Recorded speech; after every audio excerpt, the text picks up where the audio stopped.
खबरों के एक्सप्रेसवे से आगे रुक करते हैं सियासी ढाबे का, जहां आज की सबसे दिलचस्प खबर मौजूद है। कर्नाटक जीतने के बाद भी कांग्रेस फंस गई है। तय नहीं हो पा रहा है कि मुख्यमंत्री किसे बनाया जाए। कुर्सी एक है, दावेदार दो, सिद्धरमैया और डीके शिव कुमार। इन दोनों से बातचीत करके और सुलह समझौते के जरिए रास्ता निकालने की कोशिश है। सिद्धरमैया दिल्ली पहुंच चुके हैं, शिव कुमार जल्द ही दिल्ली आने वाले हैं। कर्नाटक के लोगों की नजर कांग्रेस के दिल्ली दरबार पर टिकी हुई है।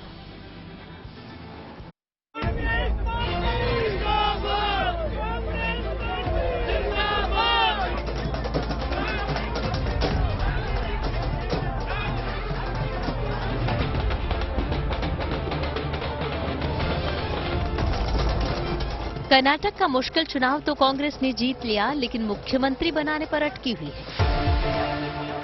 विधायक दल ने पार्टी हाईकमान को फैसला लेने का अधिकार दे दिया है, लेकिन फैसला लेना ही तो आसान नहीं।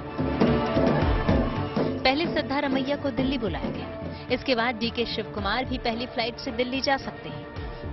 तो क्या कांग्रेस हाईकमान मुख्यमंत्री पद के दोनों दावेदारों से बात करके संतुलन बनाने की कोशिश करने वाला है? फिर भी सवाल अपनी जगह है कि कमान किसके हाथ में होगी।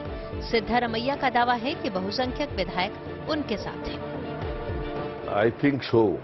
Most of the MLAs voted in favor of me. That is what I felt while assessing the situation yesterday. And most of the MLAs, they wanted me to be the Chief Minister of Karnataka. वहीं DK Shiv Kumar उम्मीद पाले बैठे हैं कि party उनको जनधन का तोहफा देगी। साथ ही उन्होंने पार्टी पर अपनी पकड़ और चुनावी जीत में अपनी भूमिका दिल्ली दरबार को याद दिला दी। Believe in one thing, a single man with courage makes a majority. I proved it. I don't want to disclose what all has happened from the last 5 years. And future at a point of time I will disclose. इस बीच कर्नाटक से लेकर दिल्ली तक मुख्यमंत्री पद के लिए जबरदस्त गोलबंदी है। दोनों ही नेताओं के समर्थक खुलकर उनको कमान देने की मांग कर रहे हैं।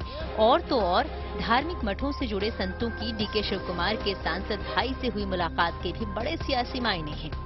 हालांकि सीएम पर सस्पेंस खत्म नहीं हो रहा। सीक्रेट बैलेट हुआ है, सिंगल लाइन रेजोल्यूशन हुआ है, सबसे मौखिक रूप में भी बात हुआ है। वो 3 लोग जानता है क्या है, 3 के अलावा किसी को नहीं जानता है किसके पास क्या ताकत है। जितने मुंह उतनी बातें और मुख्यमंत्री पद को लेकर उतने ही अलग अलग दावे।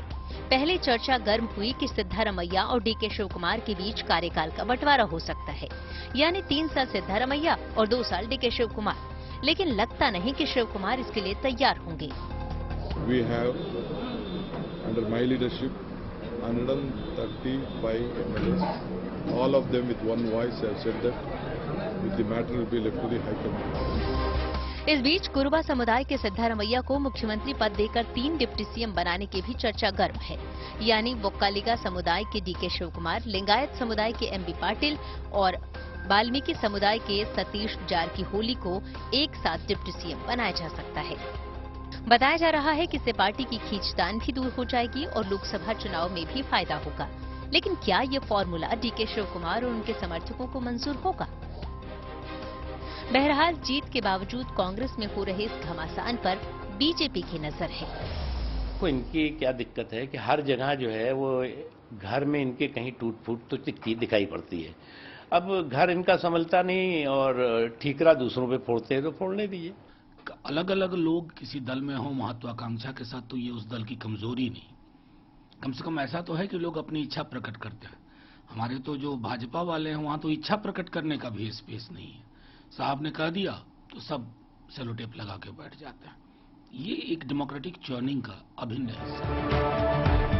असल में कांग्रेस के लिए डीके शिव कुमार तारणहार हैं, तो सिद्धरमैया का जनाधार बड़ा है।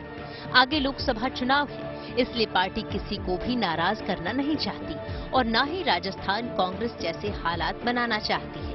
इसलिए सोच समझकर फैसला किया जाना है, इसमें देर लाजिमी है। Bureau report, good news today.